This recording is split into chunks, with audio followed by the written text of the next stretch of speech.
Hall of Famer Tito Santana, hoping to give. Hello, hey guys, just 10 Incredible here with your 5 Wrestling. What's your opinion? And something like that than I have ever found.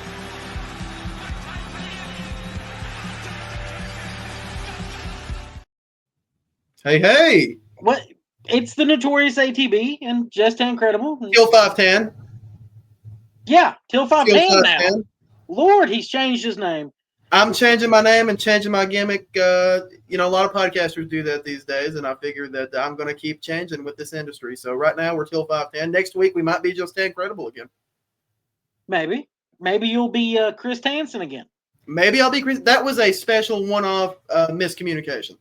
Maybe you could be like Rey Mysterio Jr. I think that's a great segue for our first segment, Aaron. Till 225, the GOAT himself, Rey Mysterio Jr. The gloat, the greatest luchador of all time. Hey, look at him. So, Eddie Guerrero kind of has always been synced with Rey Mysterio, and you can't talk about both of their careers without how much Eddie helped Rey get the pushes and get the some of the opportunities for his career, I feel like. Absolutely, man. Especially when you look at Rey's first world title win was in memory of Eddie. Yeah. So, and a lot of people think, and I might also be of this opinion as well, had Eddie not passed away, Rey might have never won the world title in WWE. I don't think he would have. I don't think he would have either. No, I think Vince just didn't see gold in cruiserweights. Well, in Rey Mysterio, not only do you get just one of the most talented workers that's ever worked, and you get one of the greatest merch movers that's ever existed in the history of the business. So Vince cashed so many Rey Mysterio checks during his earlier, even on to after he was world champion, that markability-wise, it was the right move to put the belt on Rey. Well, look at you debut him against Kurt Angle in 2002. That's one of the matches that we both recommend every fan check out. 100%. SummerSlam 2002, great match. But you bring him in as a cruiserweight, debut him against Kurt Angle. The fans loved it. Right I off loved the bat. it. Yeah. And then you transition pretty much straight into Rey as a tag team partner alongside Edge. So I'm a Ruthless Aggression guy. That's the era that I grew up in. You're, of course, a WCW guy. Man, I'll never forget, probably my first memory of Rey Mysterio was around 03, 04. He was tag team champs with Billy Kidman briefly. It might even been late 02. But those are my first memories of Rey Mysterio, and I thought, man, this guy's doing shit that no one else on the roster is doing. Rey has always been above and beyond. You look back, he broke in the early 90s, early mid-90s in ECW with Psychosis and Eddie and Malenko and all of them, and then transitioned pretty much straight over to WCW with him. I know that a lot of people talk about the OVW class of 02 being the greatest class of wrestlers. It's really hard not to look back at 94, 95 with Rey, Psychosis, Eddie, Dean, Perry Saturn, and think, man, these guys are, yeah. And think these guys aren't the cream of the crop. They were for their era. They were for that era, yeah. And you had Rey comes in and everybody loves him. He looks like a little kid. Let's be honest. I remember loving his pursuit of the television title against Prince Ikea and William Regal, and then you also had the Eddie and Rey Mask versus title from Halloween Havoc '97. One of both of our personal all-time favorite matches. Probably the best match in Halloween Havoc history. I would agree to that. I'll admit it. And then, he goes into this feud with Kevin Nash and puts his mask on the line. Well, let's also say that Kevin Nash could have killed Rey Mysterio with the spot that he throws him into the trailer. Yeah, and that was like the first time that he became a feature for WCW. Right. Really. Full time. Was that moment. Yeah. And I do love the masked and the unmasked Ray looks from back in the day. So we've talked about it at length here on Till 5 Wrestling. We both love the Filthy Animals, man. Yeah. Love them. Yeah, they were great from day one. You know, Ray with this beanie that says Mysterio in Old English, that's always been one of my favorite looks. And then he's hanging out with Hoovy and Conan, and you're like, and Billy Kidman, and it just doesn't get any cooler than that. It feels like a party every time they're out there. Absolutely. I mean, a lot of fun. They were running around with the No Limit Soldiers. Yep. That was the fun times. And then when WCW closed, Ray kind of went back to Mexico until WWE brought him in. Well, he did quite a bit of work for IWA Mid-South also. Mysterio did. Yeah, he wrestled. He had his match with Punk, Right. Guerrero, and then Punk and Guerrero.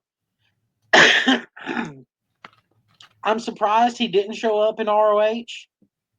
If he was a free agent for like 2 months longer, I think he would have wound up in Ring of Honor. He probably, at least for one match. I don't know that it's a fact or not, but I have seen where a lot of people, one of the early Ring of Honor writers said that he was originally pinned in to be on the first show. I think Ray would have been great there. Yeah. He comes into the WWE. He starts out as just another cruiserweight, becomes one of the SmackDown 6. That was such an important thing. The SmackDown 6 is, and it again, I'm very partial to this era of WWE and this era of SmackDown. But SmackDown 6 to me becomes one of the most important counterparts of my childhood. It's a staple. You had Taker, Eddie, Angle, Mysterio, Benoit, and Brock Lesnar. Yeah. The SmackDown 6 was a lot of fun. That was a great era of SmackDown. Yeah. And then you get into Ray getting pushed as a solo star. You get his world title in memory of Eddie moments and all that. Ray kind of falls off a little bit not long after that world. Like, he never really became the main eventer that he should have been. Not after that run. Not after that great David and Goliath-esque feud with Batista. Yeah. He goes and kind of just flutters around in the mid-card. He ends up winning a tournament in 2011 on Raw to win the WWE Championship for like 10 minutes before Cena comes out and beats him. Yeah, I always hated that. I always thought that, to me... But now, one of his big WCW moments was turning down the LWO. Right. And now, in the modern era, he's the leader. It's like they have, they've rebuilt this great stable, and they're moving on to bigger and better things. They've done a little bit of remodeling, if you will, of the LWO. Oh. Now, if you might be in need of some remodeling, we recommend that you go see our good friends at Stover's Liquidation. They're open Monday through Saturday, 8 until 6, 24 hours online. That is Stover's Liquidation, with liquidation and wholesale home improvement. Truckload quantities available. They're located at 481 Tulsa Road in Oak Ridge, Tennessee. And if you want to give them a call in Oak Ridge, their number is 865-523-4449. If you live closer to Cooksville, where they're located at 452 West Broad Street in Tennessee, you can find them, or call them rather, at 931-526-2591 and tell them Till 5 sent you. And I have it on good authority that they just got in a recent truckload of some really good flooring, apparently. So that's right. Head on down there and go see our good friends at Stover's Liquidation. Oh. Well, we talked about the Royal Rumble for 6 months straight, so now I guess it's time that we touch on the elimination. You're not going to have to deal with this for long. Elimination Chamber. Really simple setup. You got 6 people. 6. Going into the cage. 4 people. In the pods. Go into pods around the cage. 2 people start the match. And then in increments, it varies every year, I feel like. I think the common, OG way was 5 minutes. I think it was 5 and then 2 for everybody else after, or some shit like Okay, is that right? that. Okay. It's stupid. They It's like change it the every Royal year. Rumble. The time changes every year. Yeah. But the point is, these people will come in increments. You can get eliminated at any point, and everything within the elimination chamber can be used as a weapon. Yeah. And that continues until one person wins. And over the years, it's actually become very innovative the way that a lot of the smaller guys like Rey have been able to utilize climbing on the rungs of the elimination chamber to do cool flips off the top.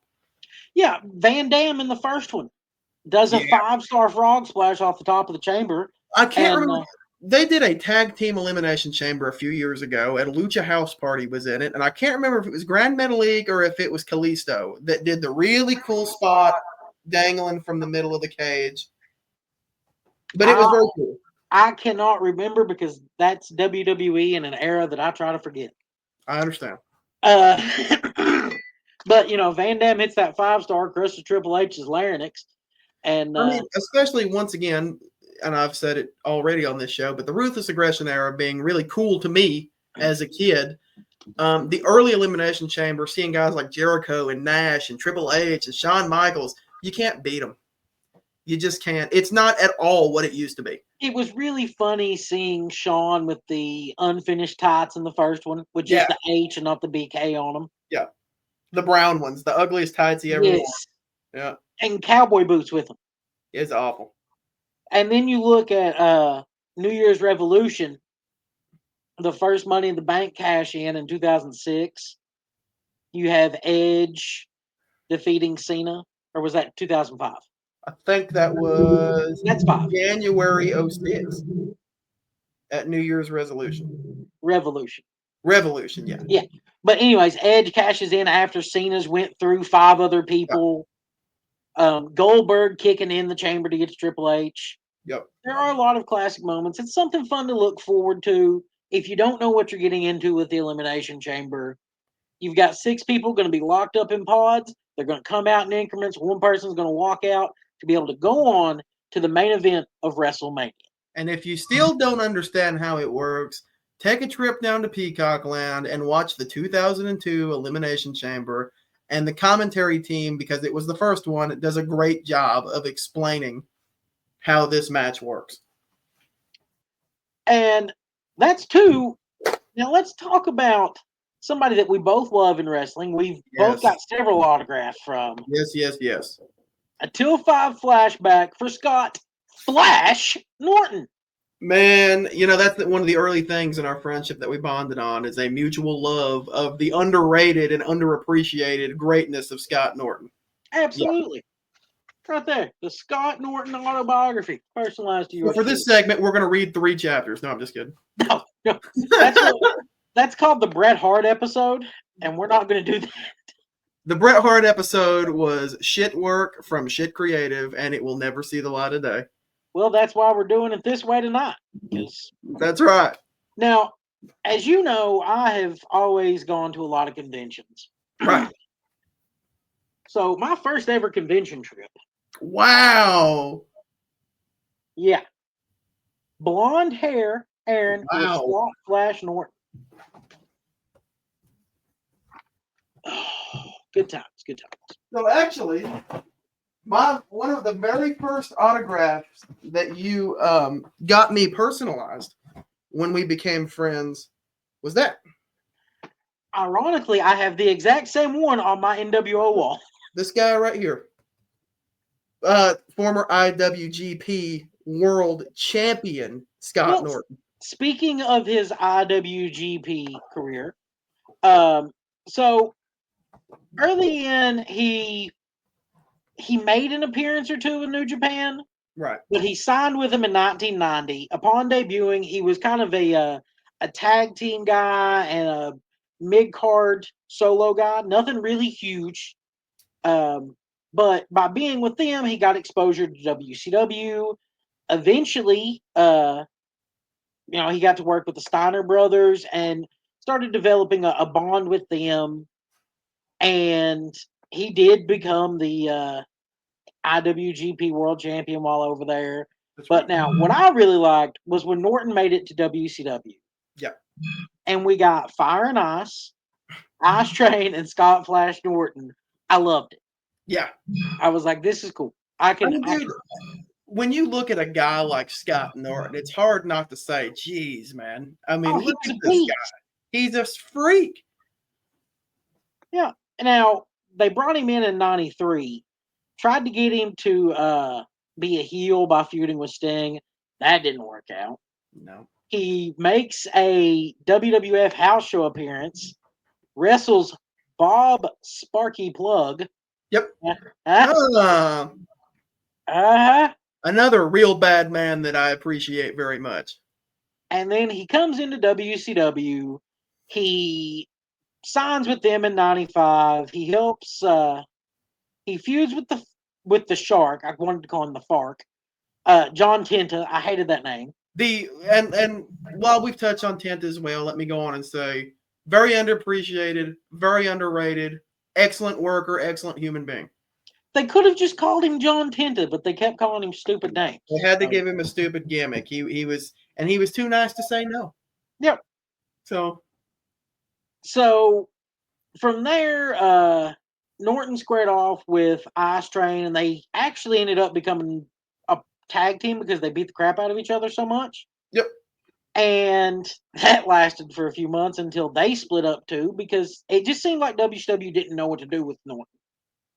So I always felt that way, that WCW, and I say this about AEW in the modern era, there's just so many cooks in the kitchen that it's hard to get your time in. You know who Norton really reminds me of? Who? In the modern era, it's kind of like a Lance Archer. Yes, it is. Because Archer made it in New Japan. Like, he was a star there. And then he comes over to the States and they don't really know what to do with it. Well, see, that's the very interesting and cool thing about Norton is that when the NWO in WCW fell apart, or necessarily, I guess more so, when his run in WCW ended. So, Fire and Ice breaks up. He joins the NWO, becomes part of Vicious and Delicious with a good friend of Till Fives, Buff Bagwell. Buff the stuff, baby! Yeah, but Till Five is the stuff. Hey, Buff Bagwell, open invitation. Come on this show anytime you want, my friend. And Scott Norton. I'd love to get Norton on here. Man, if we get Norton on the show, I think I would mark out, actually. I really would.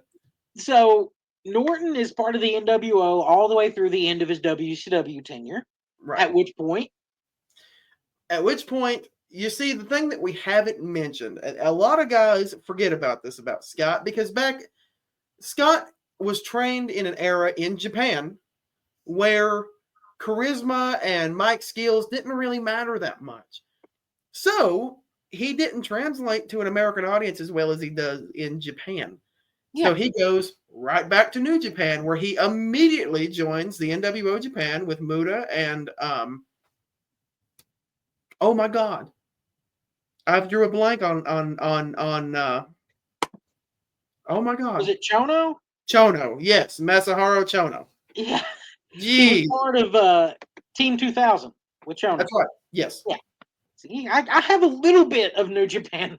So especially when you put the NWO in. He goes back to New Japan, and you get to see in live. Not that WCW treated him garbage, because they did, but no, they just didn't. He wasn't even a B guy there. He translates better to an audience, much like Vader, much like Dr. Death, much like Terry Gordy. Big, bulky, hard-hitting man translates better in Japan. Yeah. So he goes, and he's working with Vader. He's working with Mizawa. He's working with Kenta Kobashi. I mean, God, he tore it up in Japan. Yeah, he ends up 2001. He wins the IWGP title a second time. That's right. Loses it to Fujita on his first defense. Ends up teaming with Rick Steiner whenever Steiner comes to Japan, but then ends up going back to the States and just kind of working the indie scenes for a little bit. So Scott, after he left New Japan full time, I believe was around 05-06, correct? Yeah, mid 2006. Once every year, he'll wrestle 2 or 3 matches in Japan. up until he was doing that up until like 2019, where he was working like 2 or 3 matches a year in Japan just for shits. He might come out for a Battle Royal. He was an honorary member of the Bullet Club briefly, which Scott Norton and Jeff Jarrett in Japan actually tied the NWO to the Bullet Club. Yeah, and well, he teamed with Gallows and Anderson. Yeah, he did. In New Japan, yeah. Which is actually perfect. Yeah, it was Norton great. is the perfect guy. If the Bullet Club was happening in 2001, Norton was the perfect guy to be a part of it. Absolutely. Norton could have led the Bullet Club back then. Norton and the Steiners, man, 01 could have been the Bullet Club. Those were good times. I mean, Norton started to really break into the States in 1995. Absolutely. So that's part 3. Let's get into part 4. Our best matches of 1995. So do you want me to start or would you like to start? You can go ahead and start, man. So I figured that we will do this format where I'll name one, you name one, and we'll get to 5. How's that? There we go. Works for me. All right. So I want to start by giving you one that I actually put at number 1 on my list, but we're just gonna no particular order here. Psychosis versus Rey Mysterio Jr. 2 out of 3 falls match in ECW October 1995. This match got both men contracts with WCW.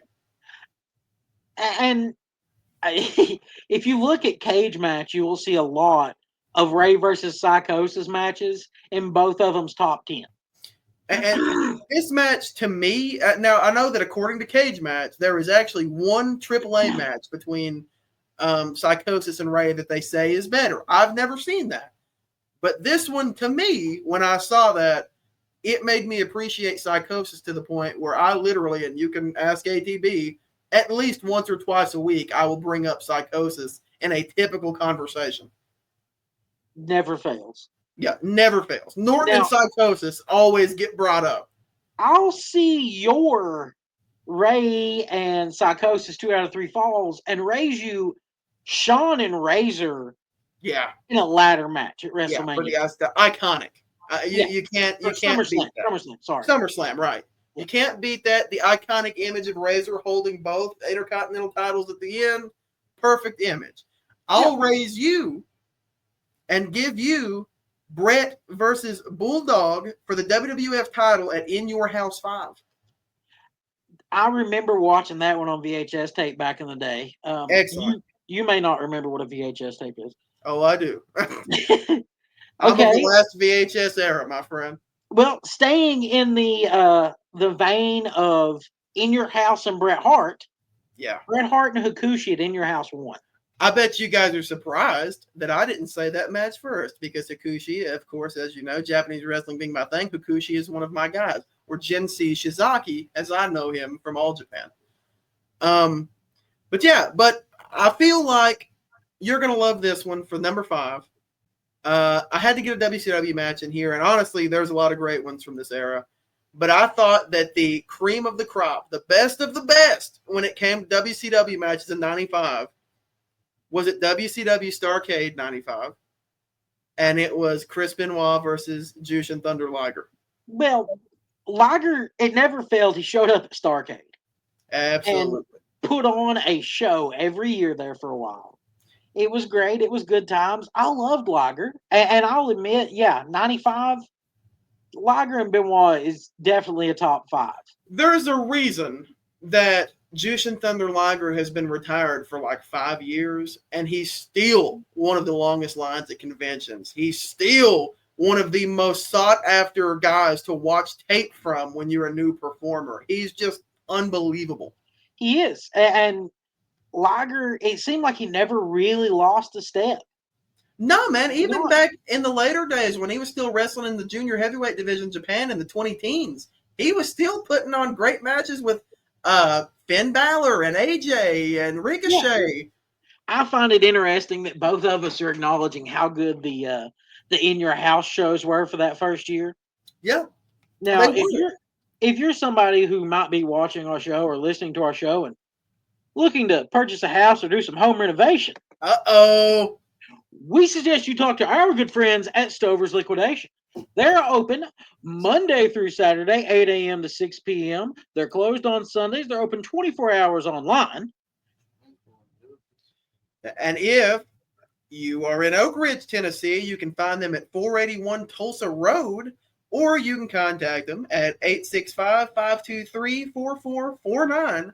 Or if you're closer to Cookeville, Tennessee, you can find them at 452 West Broad Street, or you can contact them at 931-526-2591 and tell them Till 5 sent you. You know, if you're not, this isn't just a place for home improvements and home renovations. If you're a business that is looking for like the soap dispensers and you don't want to go pay a big amount because you need several of them, they've got stuff like that there too. Yeah. They got all that upstairs. Heck, they've even got a section of board games. I don't know how it ended up there, but they have them. Go see our good friends at Stover's. Tell them Till 5 sent you. That's right. And our last segment. Well, before we get to the last segment, can I say something real quick? No. Well, I'm going to. Guys, I'm sorry. We had to do another Snow Day special. The weather in We're Kentucky. not even calling this a Snow Day special. This is just, it's episode 6. The weather in Kentucky has been ridiculous for the last little bit. It went straight from flood directly into great blizzard. It does whatever it wants here. Yeah. So we kind of, Mother Nature is a wicked mistress to the state of Kentucky. And we hope that by next week we're able to get back in studio. Yeah. But now, while we were talking about what segments we wanted to discuss tonight, I knew one that we needed to put on here because, no joke, we have talked about using this in every episode this season. This has been cut from the first 5 episodes of the season. Yes, every time. Featured faction, the Four Horsemen's Tully Blanchard. And no disrespect to Tully, that is not the reason this segment. It's been a crazy. It's been happenstance and real life events happening in wrestling or personally to cause Tully from getting cut 5 weeks in a row. Yeah, I mean, but here he is, and as you know, in our well, if you would quit running around and collecting stacks and banging rats with Theo Hughes, maybe we wouldn't have to worry about it. Maybe if you would actually, make sure that you're home and we can record at a timely hour instead of being out hooking up with these random chicks. Listen, let me just say something real quick for all the Till Fibers at home.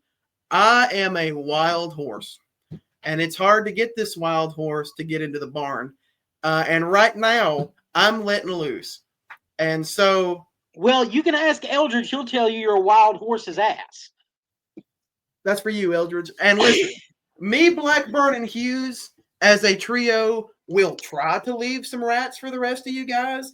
We'll try to leave some bands for the rest of you guys. Hey, but we're not gonna. But we just can't. We just can't and won't stop. We just won't stop. You can have the rats. I'm the one that's happily married. We're having rats. We're having them tonight. Uh-oh. Gonna go rat hunting, but first, let's talk about Tully before we go on a rat hunt. That's a heck of a segue. Sorry, Tully. Almost got cut a 6th time right at the end. Yeah. It was just a Tanner rant about rats segment. So as you brought it up, I want to be directly clear with the audience as I am transparent transparent, if you will. There we go. Write that down. There's your next week's name. I am on a personal mission of just having some fun.